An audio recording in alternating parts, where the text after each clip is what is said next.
The Secretary General and the boss of the Kenya Red Cross Society then was Abbas Gullet. He's our guest for this hour. Currently, he'll tell us what he's been doing. Yeah, since he left Kenya Red Cross. Dr. Abbas Gullet, karibu sana. Asante sana. It's good to see you. Yeah. You're looking young as always. Uzee umeingia. Yeah, uzee umeingia. Na unazidi kuendelea. Karibu. Thank you. To start the conversation, Janet is going to give you the day's quote, some words that were said some time by somebody, and let's see whether they make any sense today. Yes, Dr. Obi Ezekwesili. She was a Nigerian economic policy expert and former World Bank Vice President for Africa. In 2012, in Addis Ababa, during the African Union Finance Ministers Conference, she said, accountability is the currency of governance. How would you respond to that? Without doubt, for sure. Accountability is the currency. And for me, all my life, what I've done with the Red Cross as a staff, but also as a governance person at an international level, there's no two ways about it.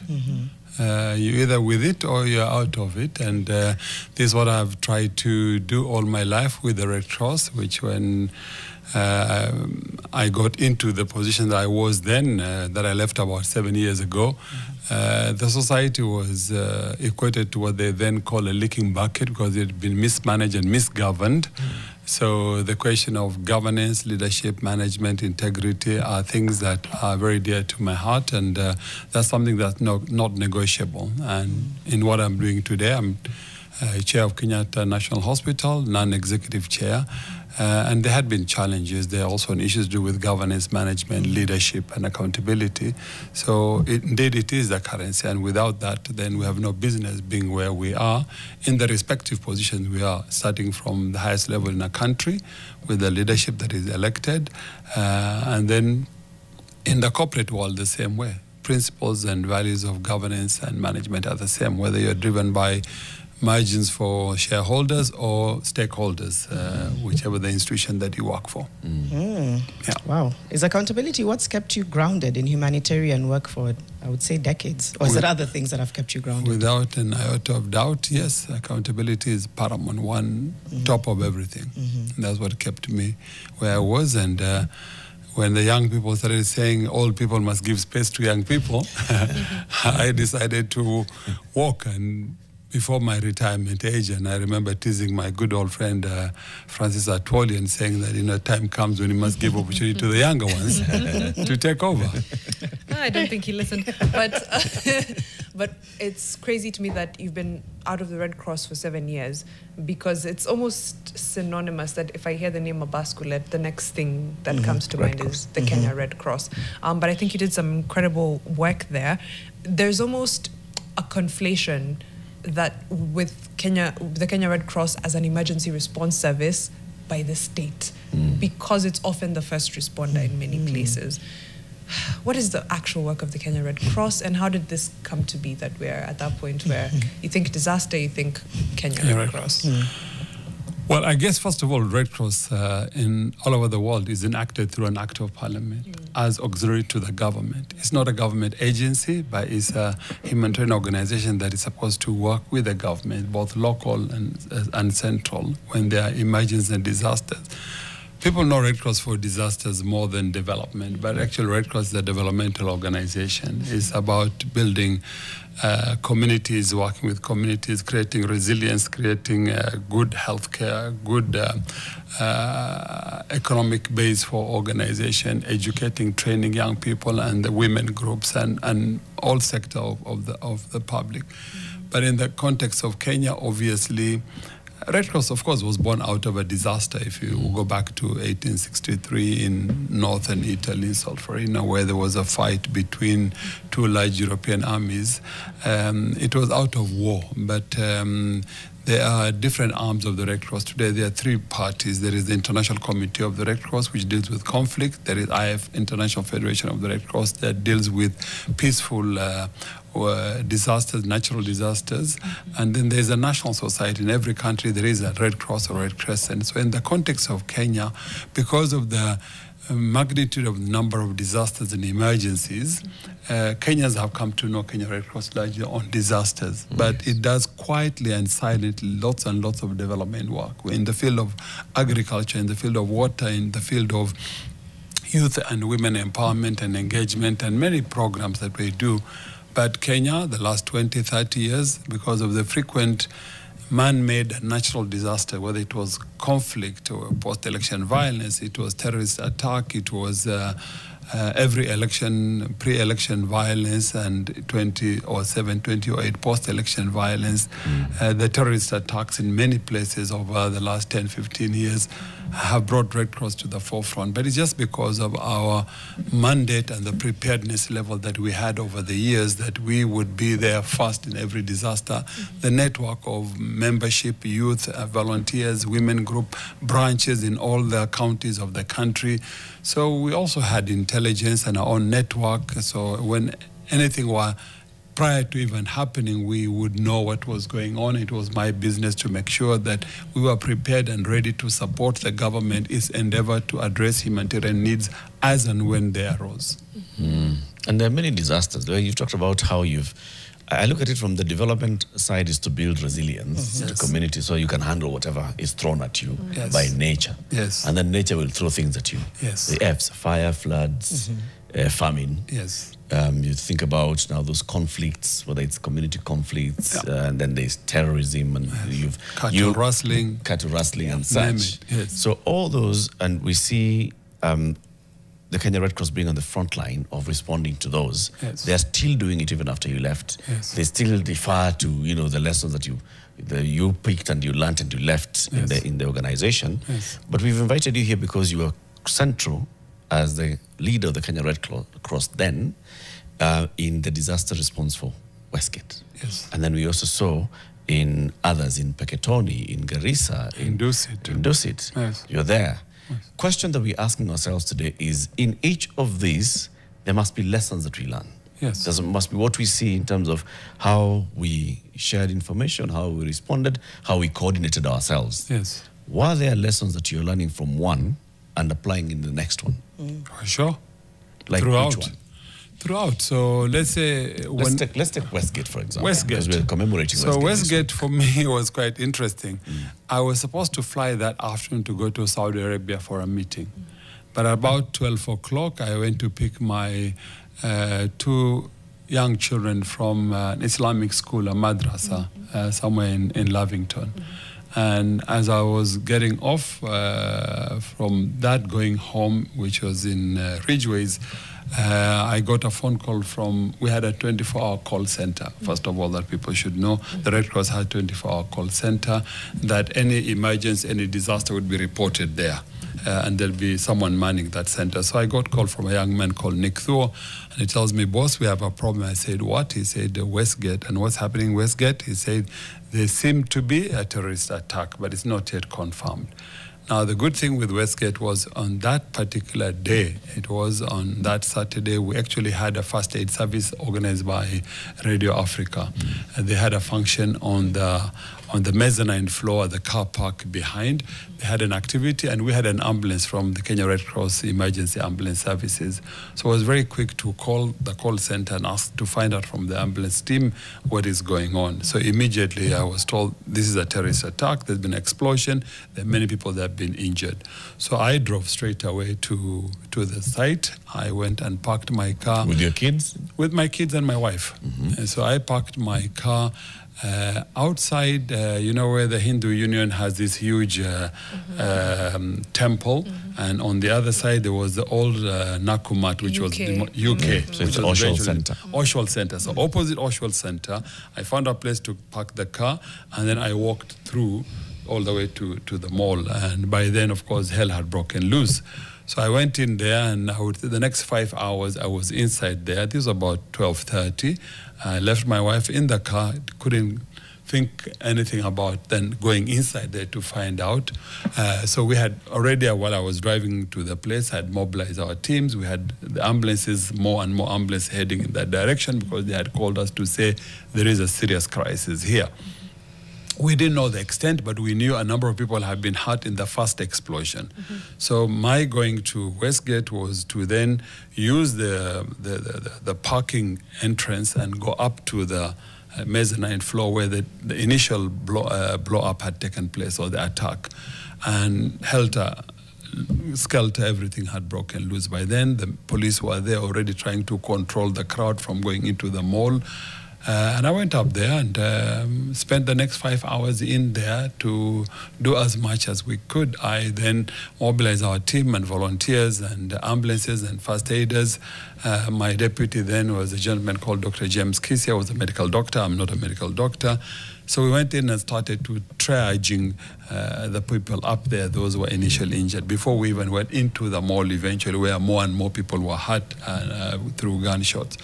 So it went on for, I don't know, the 5 hours I said I was there. Initially worked on the mezzanine floor to bring people out to the mezzanine floor from inside the mall. And eventually we entered the mall, albeit with a number of security personnel. Then the military had come in, record squad, GSU had come in, and the police were there. There were many civilian gun holders or licensed gun holders that were also there. So we started going into the building and trying to evacuate people floor by floor, all the way to the main center of theater was Nakumatt, of course, the shopping mall. But one of the things, the highlight of my day there was being called by all manner of people because they had seen us live on television. I remember Madam Zahra Moi calling me, the wife of Senator Gideon then, telling me they have a relative of theirs, the daughter of the late Honorable Chesire, Robin Chesire, that was in the office of the mall. The mall had an office, and I knew where the office was because I'd been there several times. The people were, about 30 of them were locked in, and they felt that they were suffocating inside there. So they saw we were taking people out. So phone call was, could you go in and get them out? So what do? I look around this way, that way. I find some two Asian guys, gun license holders that I took with them to say, okay, you take me, you'd be my bodyguards in this case. Let's go to this office block. And so the fact that I had a phone number of this young lady who had just given birth, I think a month or so early, had an infant baby at home. She had just come in to buy some things, but got herself locked into the office. So her phone was about to die. That's what Zara was afraid of. So we called, went to the office, knocked the first door. They were not willing to open. And by then, you know, these guys had taken over the studio, the room that had all the cameras of the mall that they could see. They had a control of that. So they knew what was going on, who was moving where. So with all those risks, luckily they opened the first door, and then we had to go to the second door where 30 people were locked in there for like 2 or 3 hours. They'd been there already. So we managed to take them out, and then went all the way down floor by floor by floor, getting people out. Of course, the risk was my colleague James, Dr. Kisi, was telling me, you are a mad person, you know. I don't know why I'm even listening to you, because I could be shot and be killed here. But the message was, look, our only protection was the emblem of the Red Cross. But as a Muslim, I say, when your day comes, it comes. You don't die twice, you die once. So we either make a difference now or we don't. Because he was a medical doctor, he could triage. I mean, I knew basic first aid. I could also do triaging, but not to the extent for him to know, you know, more than me. But anyway, so long story short, we were there for those hours and eventually got as many people as we could, but also the injured one. By then, many ambulances had come in, so we were coordinating the ambulance with different hospitals all over the place. But it's a day that I will always remember in my memory. It was not a sight you wanted to be, but what for me was satisfying was the fact that we were able to help. Okay, 69 or 63 people died, but for the thousands that got out, we were very thankful that their lives were saved. Yeah, there was a question about lessons learned. I'm trying to now, So on the lessons learned, obviously, every disaster we would do a post-mortem. Lessons learned. What have we learned? What worked well? What didn't work well?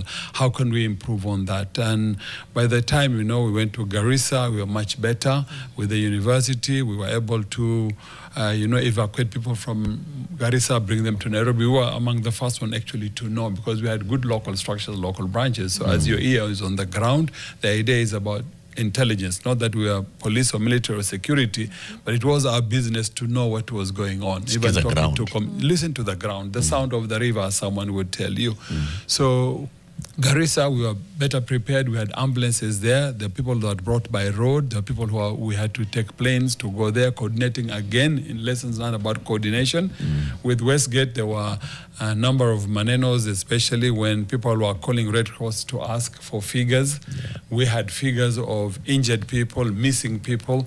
You have government that is very skeptical about that. And is it the police commissioner? Is it the Ministry of Health to release number of people who have died, people who have been injured, people who are missing.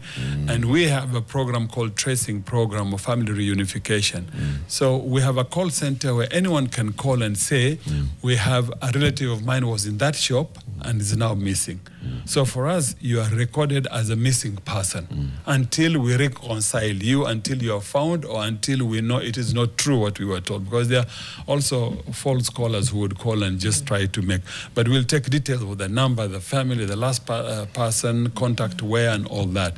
So when we released those figures, of course, there was a huge outcry by the government. And I was really criticized. And I kept on saying, look, I mean, we're not trying to take the government space. We're not trying to also hide facts that we know. It's not my business to declare how many dead, but if I know and I'm asked by the media, it would be not proper for me also to lie.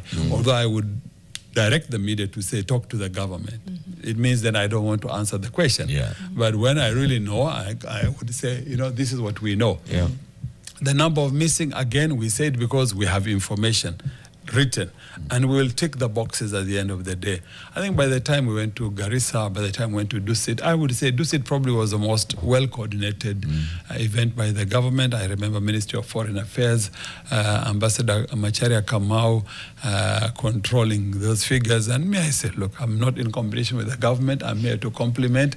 We will work on those numbers and we will deliver. But you, as a government, give your own press conference statement.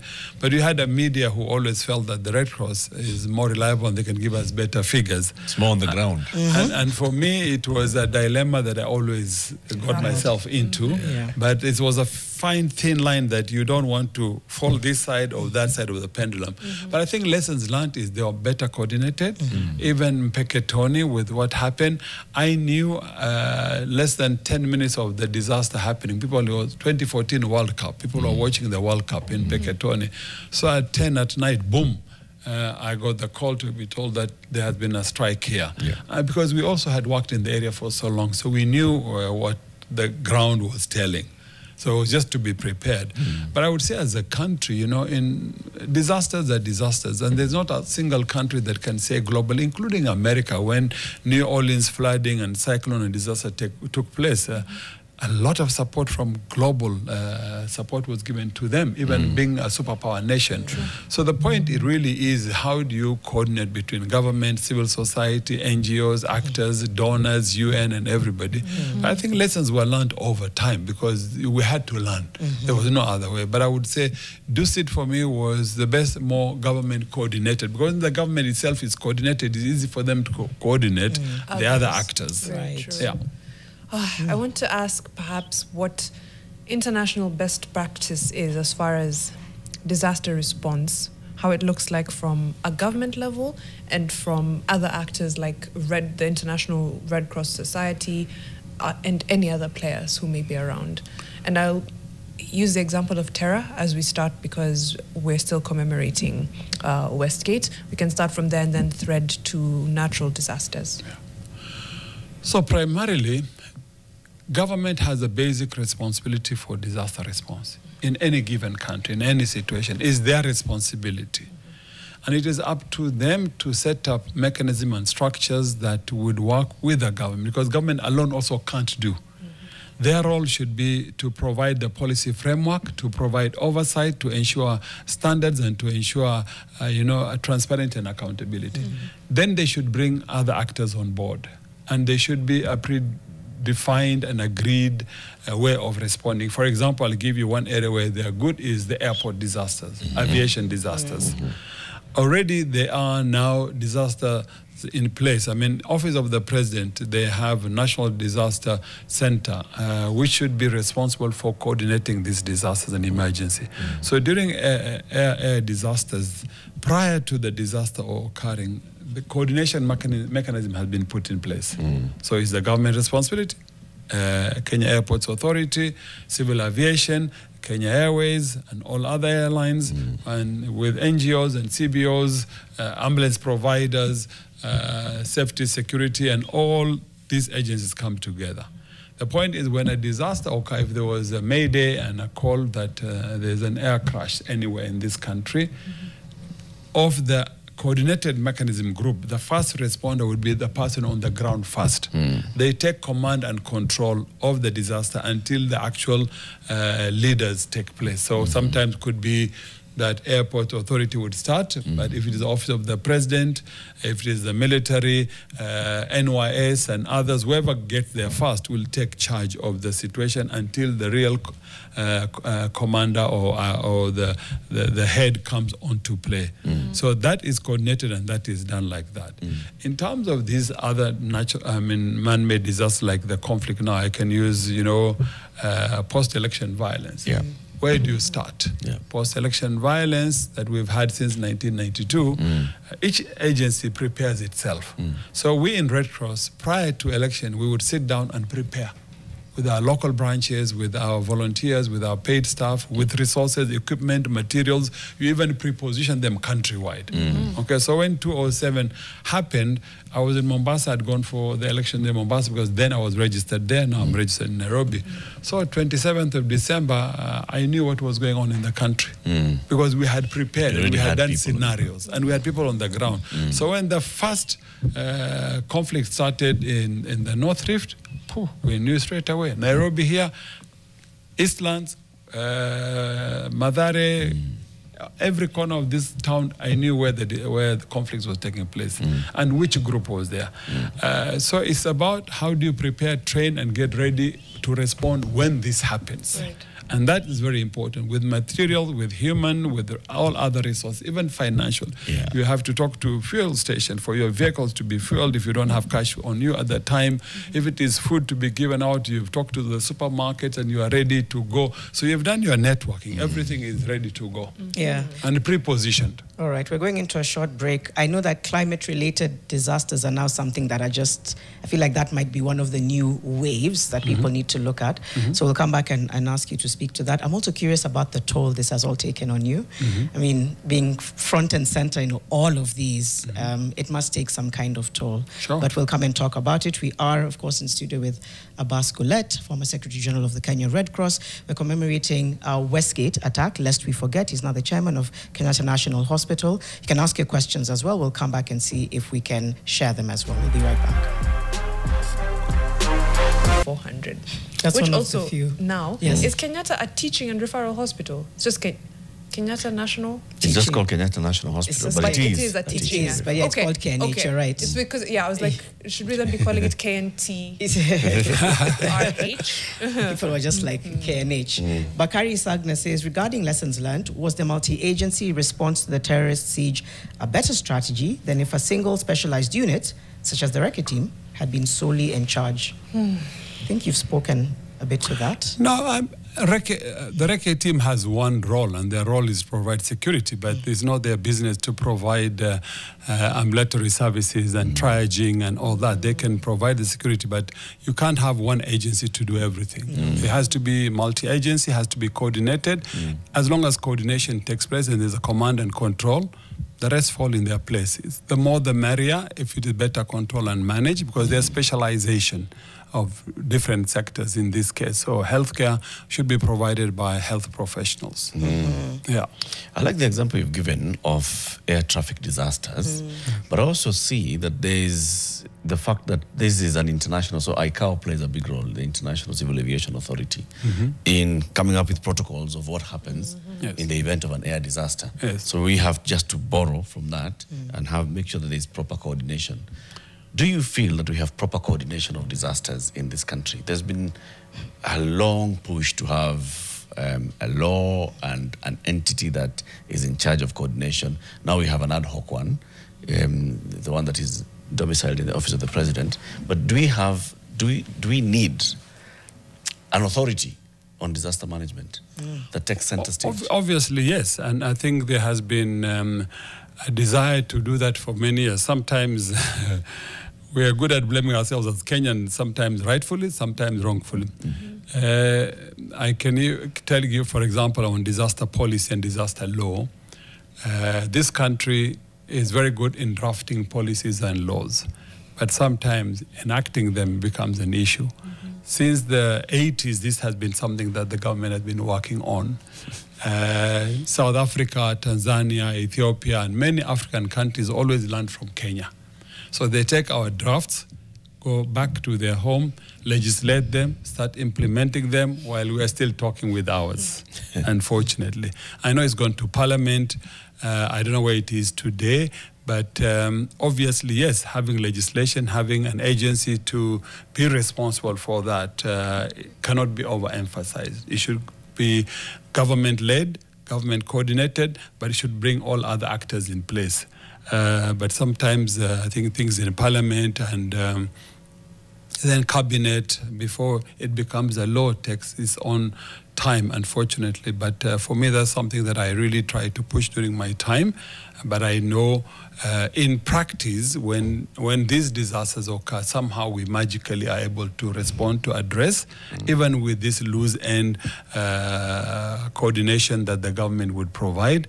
But this is something that I would say that as a nation, there has to be. I use another example of the ambulance services, which is something that I really fought very hard, because in my second term as Secretary General of Red Cross in 2005, one of my staff, then senior staff, had an accident outside Thika going to Isiolo. Had road accident, broke both her legs, and ended up in Makuyu in a small health center, and we had to bring her to Nairobi for proper treatment.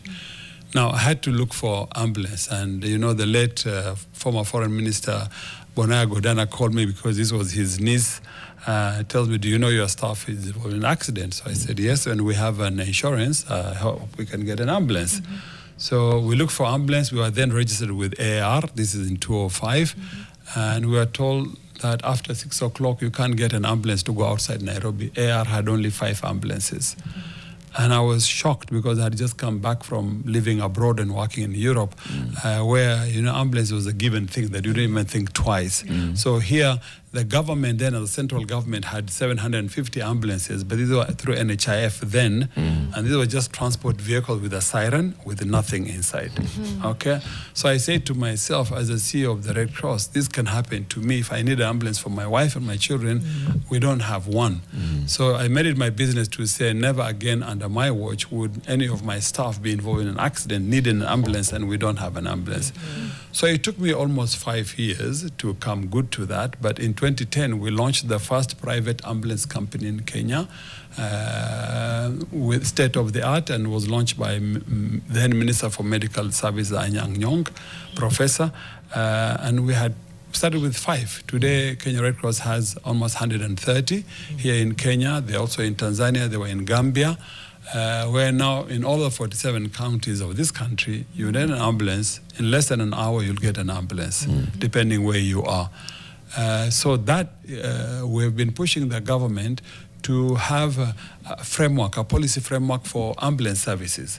You know, it's not a privilege, it's a right to have world standard ambulances. Today in this country, there are many people privately own so-called ambulances, but they're just transport vehicles with siren. Right. So, and we need to legislate that. You need to also have a framework, and you have to have a body that is the monitor and the ensurer that quality and standards are met, and that these ambulances are of the highest standards and not the juakali that we have in many parts of this country today. Well, You know, that joke, I'll leave it. It's true. I know. No, I'm just. I know you've stepped out, but I'm sure you still observe. I'm just curious because climate shocks are really just hitting from everywhere. Sure. And I wonder what kind of foresight we need to have in terms of dealing with these disasters, which sometimes may be unprecedented. What are some of the things that you think as a country we need to start having, whether it's resource, whether it's, just resources that allow us to respond to things that we can't really predict? What does that look like? I mean, today, Janet, climate can be predicted. Science and information is there.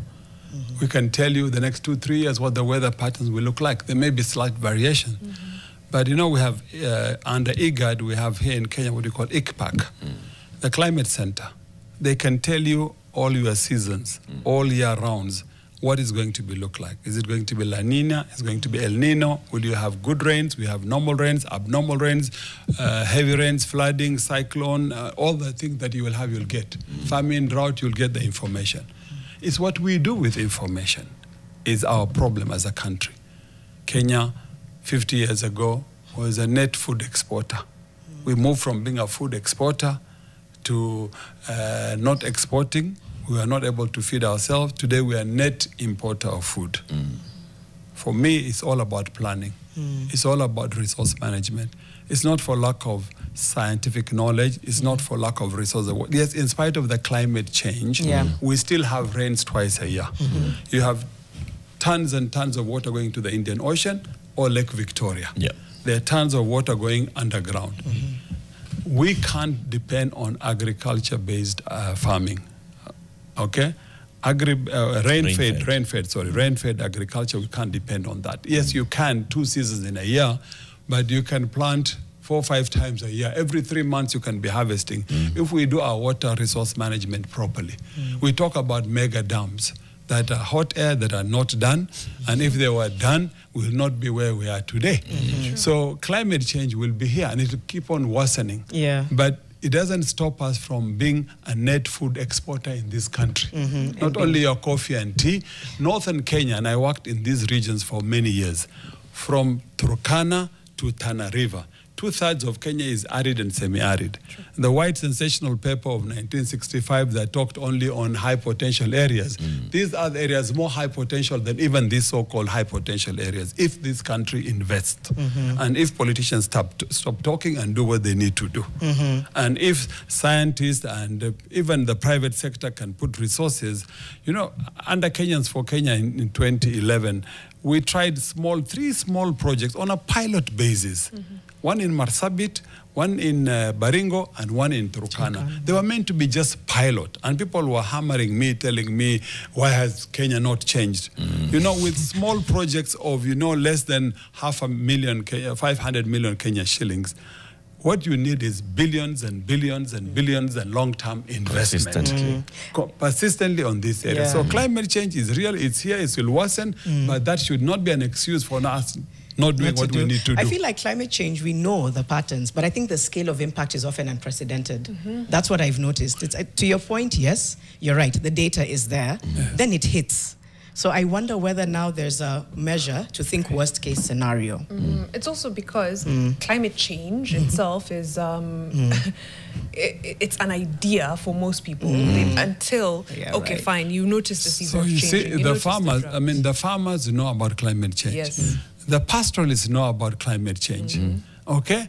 But what we need to do with them is how to change either the mindset of their livelihoods, how you cull and manage the numbers. I was told during the colonial days, when you talk to older people, they tell you there were feedlots set up in different places around the country, even in that northern Kenya. This area of Isiolo, areas of Tana River, areas of Marsabit, Laikipia, where feedlots were set for the pastoralists in the northern Kenya that would come down when need be. The areas that boreholes were dug already and drilled and capped, and kept ready.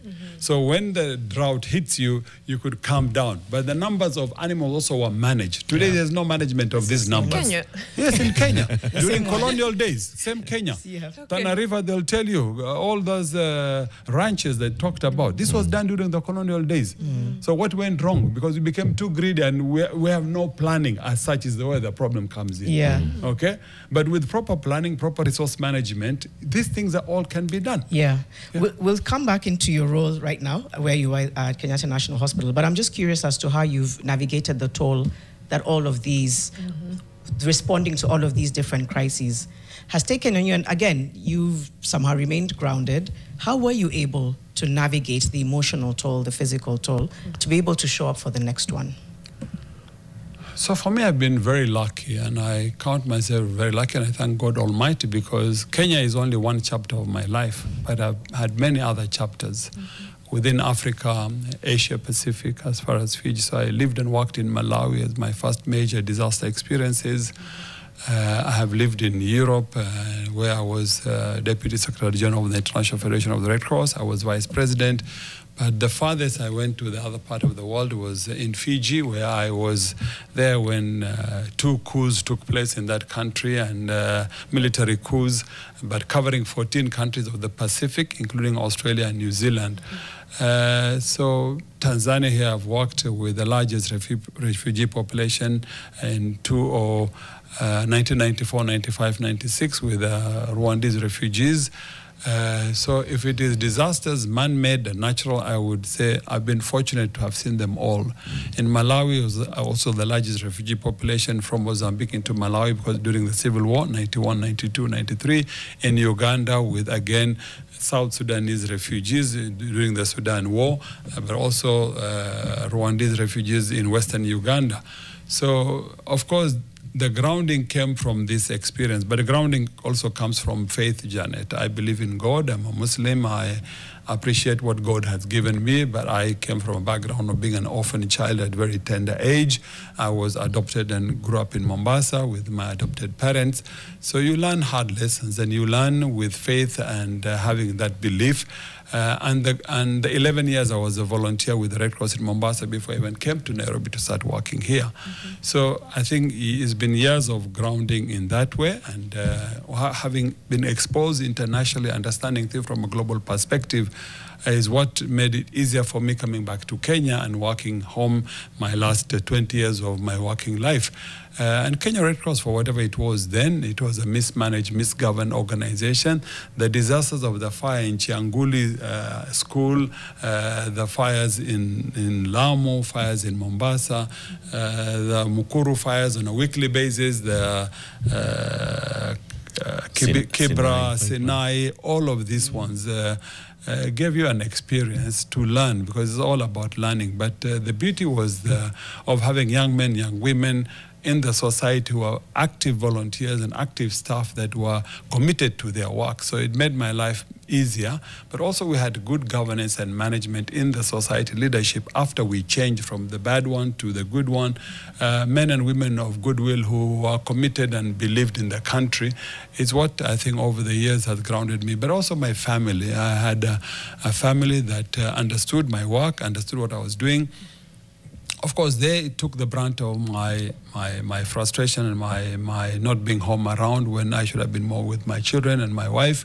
But they understood, and that for me was comfort, that every day I would go home and I'd have my peace at home.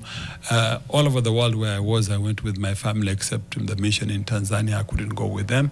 But it was lessons well learned, and I would not do anything different. I thank God for every aspect of life that He'd given me, and I have nothing to regret about.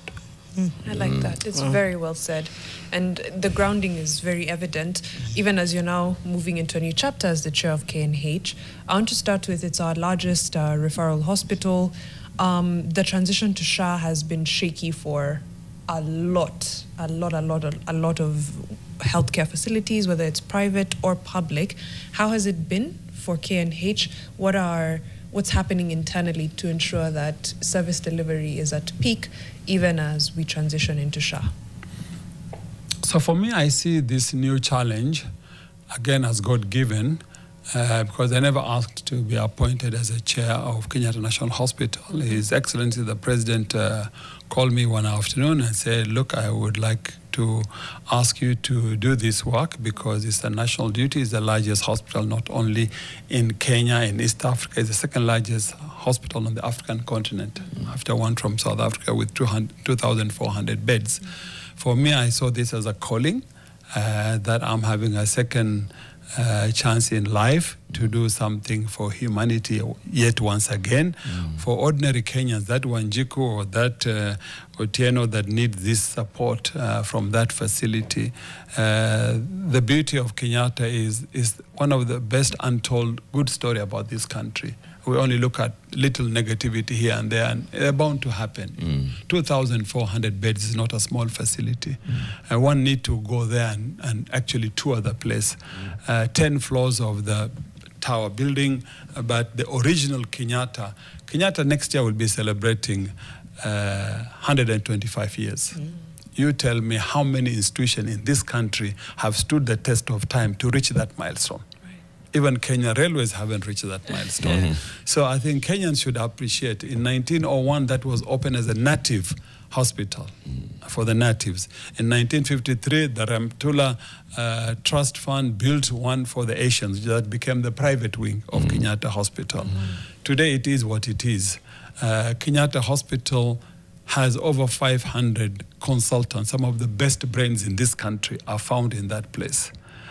What they're doing there is mind-boggling. Tomorrow, Thursday, they'll be doing an operation that will be first of its kind in the world. Tomorrow, but this child who was hit with a bullet lost the jaw, lost the nose and the mouth, and they have been treating this young boy the last year and a half. There's a young doctor, lady, who has run 2 marathons, and now she's doing the 3rd marathon to raise money to have that boy to have a new face, a new nose, a new chin, just to show how Kenyans are generous in that sense. So Kenyatta... What's her name, Dr.? It's okay, we'll get it and then... The name, yes. And give her... So for me, Kenyatta, the story is that, 20 to 30,000 people walk in there every day. You tell me, where do you get that kind of numbers? And these men and women of goodwill, what they go through every day in that facility is something that Kenyans should be very proud of. Today, because other facilities, lower facilities, are not working optimally, everyone then is referred to Kenyatta. Everyone is told, go Kenyatta. Kenyatta becomes the magician that will solve all your problems. Kenyatta, as you were earlier saying, Mariam, is the teaching and referral. Kenyatta should be actually, instead of Kenyans and East Africans going to India, they can all come to Kenyatta and be treated, because the doctors have the know-how and the latest technology that they need to do. What they need to be done for them is to give them the right equipment and resources for them to do their work. Not to be looking at level 1, level 2, level 3, level 4, level 5 cases. If they were given space to do their work and research, they have some of the best research centers are in Kenyatta. And education, yes, Nairobi University students are all students of there. And now they have students from all over Africa coming to that place for teaching. And that's what Kenyatta needs to do. You need to be teaching, you need to provide policy guidelines. Kenyatta was asked a few years ago to set up the Mama Margaret Hospital in Gorokojo. So they set up that one. They were asked to set up level 6 in Nyeri, the Othaya Hospital. They're the ones who set it up. Now they're being asked to set up the police hospital at Magathi. So they're already up there setting it up. This is what Kenyatta is good at. Okay, but they're also good in doing major groundbreaking cases, given the opportunity and the resources. That's all they're asking for. So Kenyans should go to Kenyatta and see for what it is. Especially you colleagues in the 4th Estate. This is where I'd say investigative journalism that understand the good work that is being done by these doctors.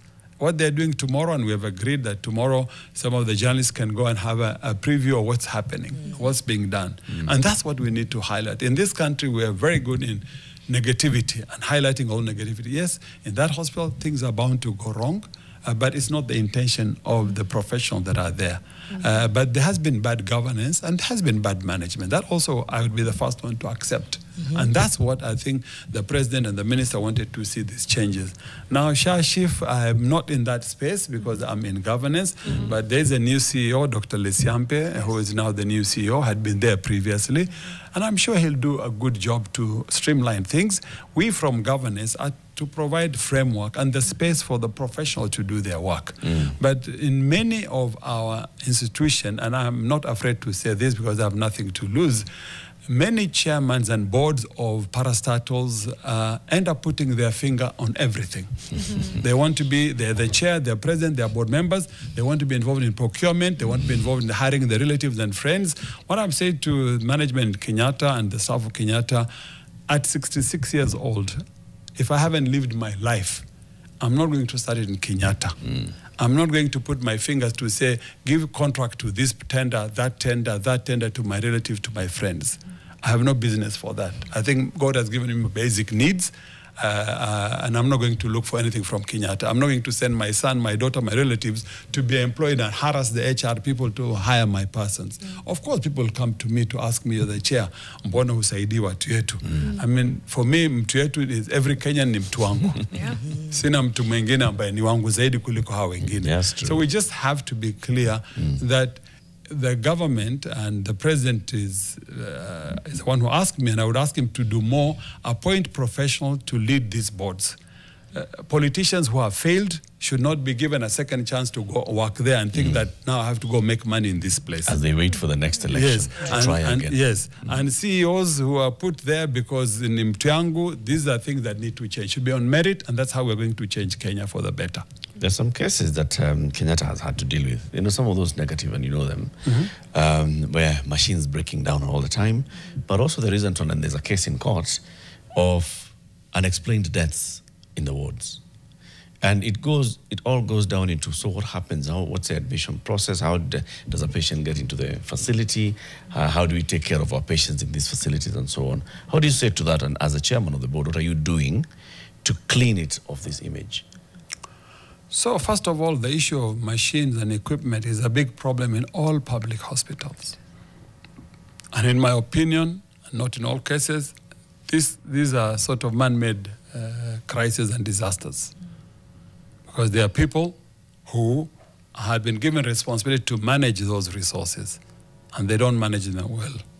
When they don't manage them well, some deliberately spoil these machines. And that's why I'm saying doctors and consultants need to be facilitated with good equipment. Now the government has an equipment policy that they brought in with the leasing. The doctor just says, look, I need to work. Give me the tools of my trade, and I will do my work. But when it's not functioning, it's not my role. I've not been educated. So there are people called biomedical technicians whose role is to repair this. There are people, cartels, who connive together with suppliers of this equipment, who would make sure that it's not working, so much money is spent on repairs and maintenance, or they tell you to go buy new ones. And there's a problem there. I know Dr. Lesiampe, when he came, 3 or 4 weeks ago, he brought technicians from Kisumu and came and woke up 3 machines within a matter of 2 days that someone else was asking for millions of shillings to repair them. Okay? Just as a small example, I shouldn't be saying this, but this is the reality. In terms of then, on the other issue of the sad death of the 2 people that died in Kenyatta over the last few months, this was unacceptable. Shouldn't have happened. Shouldn't have happened. There was a lapse in the security system, and that has been addressed by the minister himself. We have CCTVs, we have cameras, we have increased the number of people working in these wards. Again, it's numbers, and government doesn't have the budget to pay for this hospital. Kenyatta has, for example, 6,000 staff. What? That one facility. What? 6,000 staff. Yet the numbers are not even sufficient. Okay? Wow. You need more. This is what you need to understand. But if there are 20 to 30,000 walking every day, what sort of admission do you need to have there, Eric? It's mind-boggling. So they're always working to improve on this thing. But I'm just saying that, look, Kenyatta is not a perfect place, but I can tell you the positive are 99+%. Good work is being done. The one less than 1% bad is there. Unfortunately, it's being addressed, but we have said as a board, we will empower the management to do so. You need a good professional management. If you have a management that also is corrupt and not doing their work because the board is cartel, the management becomes another problem. So in this case, we have a new CEO. We're hoping that he will deliver like he did previously. And the board is there, and I've said from the front that I would lead. I like to lead from the front. I don't want to sit behind and wait for things to go wrong, then I come back. So I have taken a tour of the entire hospital. I've spent the first month going literally floor by floor. So I can say I know Kenyatta reasonably well, which was quite shocking for the staff that a chairman has taken this time and trouble to go everywhere.